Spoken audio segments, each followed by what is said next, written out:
berarti kemudian mulus. Dalam menjalani hidup, namanya juga manusia. Menjalani hidup pasti ada musuh. Nggak mungkin nggak punya musuh. Lantas siapa musuhnya? Jangan salah. Jangan menganggap manusia itu musuh. Karena manusia itu semuanya bersaudara. Semuanya kalau ditanya, kamu anak cucu siapa? Kami Bani Adam, anak cucu Adam. Semuanya saudara. Ya, manusia itu semuanya bersaudara. Memang tingkat persaudaraannya beda-beda. Tapi pada aslinya semua manusia bersaudara. Musuhnya manusia itu adalah siapa? Ya, wahfadil qalba an yulima bihi syaitan wan nafsu wal hawa wad daniyah. Pertama setan, kedua nafsu, yang ketiga hawa alias ego, yang keempat daniyah, dunia. Itu musuhnya manusia. Setan, nafsu, hawa, dunia. Setan jelas nggak kelihatan. Kadang-kadang setannya juga menjelma jadi manusia, betul-betul menjelma jadi manusia. Kadang-kadang, dan itu sering, setannya menggunakan manusia, masuk dalam tubuhnya manusia, berbicara sebagai manusia, bertindak sebagai manusia, menulis sebagai manusia, padahal semua itu setan yang melakukannya, setan yang mengontrolnya, setan yang berbuatnya. Itu musuh yang pertama. Kemudian nafsu. Nafsu itu adalah kendaraan. Karena nafsu adalah keinginan. Kalau nggak punya nafsu, bahaya. Nggak punya nafsu makan, nggak punya nafsu minum, nggak punya nafsu hidup, repot tuh. Jadinya putus asa. Nafsu itu untuk dikendalikan. Dia kendaraan, dikendalikan. Kalau nafsu dituruti, jadi musuh. Makan, pengen makan. Makan terus, jadi musuh, jadi penyakit. Ya. Kemudian nafsu-nafsu yang lain. Kalau diturutin, jadi maksiat. Naudzubillah min dzalik. Makanya dikendalikan. Hawa. Wah, ini hawa ini kendaraan iblis terbesar. Karena sifatnya sifat turunan iblis. Apa itu? Ego. Tidak mau dikalahkan. Ya, hawa itu ego. Tidak mau dikalahkan. Maunya menang sendiri. Itu ego. Nah, makanya iblis dilaknat karena dia punya ego yang besar. Disuruh sujud kepada Nabi Adam alaihissalam, iblis tidak mau.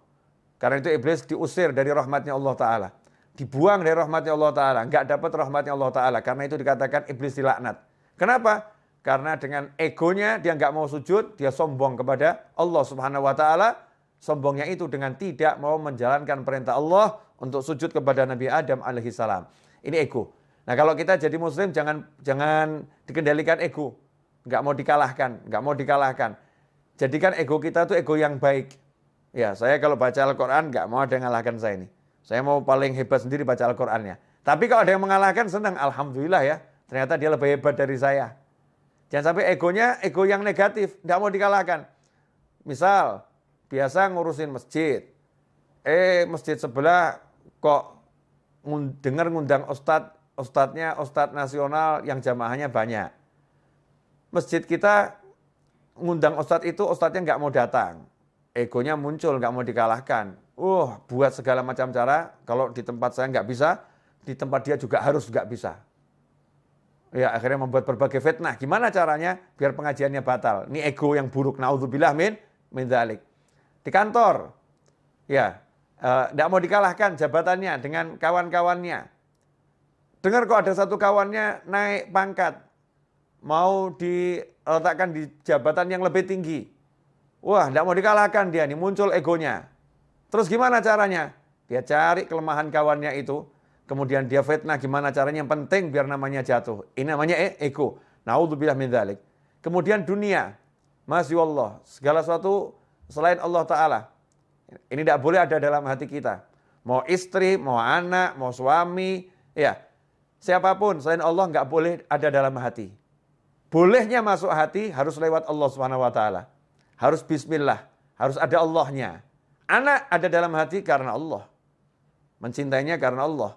Menyayanginya karena Allah. Makanya begitu anaknya nggak mau sholat, orang tuanya harus marah. Ya, orang tua harus marah. Nah, itu namanya karena Allah Subhanahu Wa Ta'ala. Pasangan hidup, istri. Istri kalau menghalangi suami untuk bakti sama orang tuanya, suaminya harus marah. Nggak bisa. Saya tidak bisa mencintaimu mirip orang tua saya. Apalagi lebih. Mirip saja nggak bisa. Nomor satu, cinta saya harus orang tua saya. Begitu Allah saya ngajarin saya. Begitu Allah saya perintahkan saya. Dimasukkan istri ke dalam hati juga karena Allah Subhanahu Wa Ta'ala. Pekerjaan. Boleh masuk dalam hati kalau karena Allah Subhanahu wa taala. Ini saya mau cari nafkah. Pekerjaan ini penting untuk berikan nafkah kepada keluarga saya yang halal. Tapi karena Allah, nggak takut kehilangan pekerjaan. Oh, karena Allah kok. Ya kalau emang dia harus hilang, nanti kan Allah akan mendatangkan yang lain pekerjaannya. Ya Allah akan kasih yang lain. Semua dikembalikan karena Allah, karena Allah, karena Allah. Kalau udah punya seperti itu, menghadapi manusia model apapun, hidup untuk dijalani. Ketemu yang seperti apapun, yang penting pasang niat yang baik, pasang niat yang besar, kemudian jalani tanpa harus difikiri. Nanti gimana ya? Kira-kira saya bisa dapat rezeki besar nggak ya? Kira-kira nanti saya dipecat nggak ya? Nanti lagi yang dibicarakan. Nggak usah bahas nanti, sekarang kamu syukuri, sekarang kamu nikmati. Habib, Ustadz, Kiai, sekarang saya jadi pengangguran, barusan di PHK. Salah, kamu bukan pengangguran. Tapi kamu dipindahkan dari satu lapangan pekerjaan ke banyak lapangan pekerjaan yang lain. Tadinya kamu cuma kerja di satu kantor, sekarang kamu di PHK, berarti kamu punya kantor unlimited. Karena kamu bisa buat kantor model apapun. Yang jadi masalah, kamu mau nggak?